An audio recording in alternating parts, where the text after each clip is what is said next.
altro fronte caldo in tema occupazionale si è aperto in provincia di Gorizia.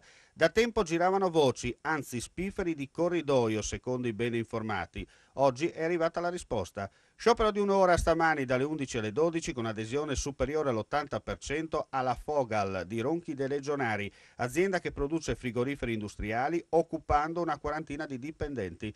Dopo mesi di trattative zoppicanti o claudicanti, l'azienda ha negato ogni interesse rispetto a qualsiasi forma di integrativo. A denunciare la situazione sono Livio Menon e Gianni Barchetta, rispettivamente per la Fillea CGL e la Filca CISL provinciali. Ora chiediamo all'azienda, fanno sapere i due sindacalisti, un incontro immediato, altrimenti organizzeremo uno sciopero ancora più consistente di quello di oggi.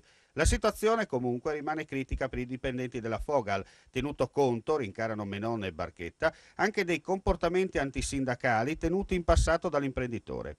Intanto, come sempre in questi casi, altri 40 lavoratori con rispettive famiglie dovranno attendere ma soprattutto capire il proprio futuro, fatto di tante ombre e zero luci. Una soluzione ci sarebbe: partire per la Libia e rientrare in Italia da clandestini.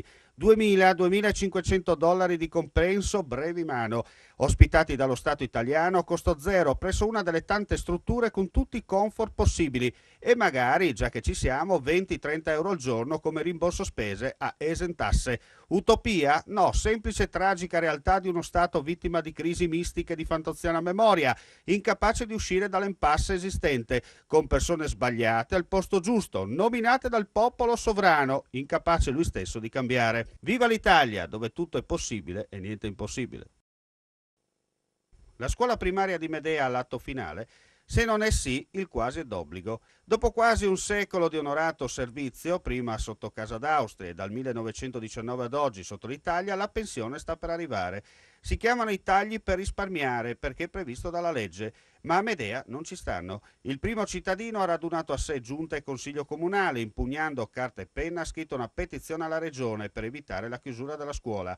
Martedì 3 maggio, ore 13.30, Trieste. È stata consegnata al Presidente del Consiglio regionale Maurizio Franz la petizione popolare con oltre 1000 firme, con la quale viene chiesta l'applicazione alla scuola primaria di Medea della deroga indicata per legge, costituzione di classi con 10 alunni, essendo il comune di Medea, ai sensi della legge 482/99, un comune abitato da minoranze linguistiche, minoranza friulana in particolare.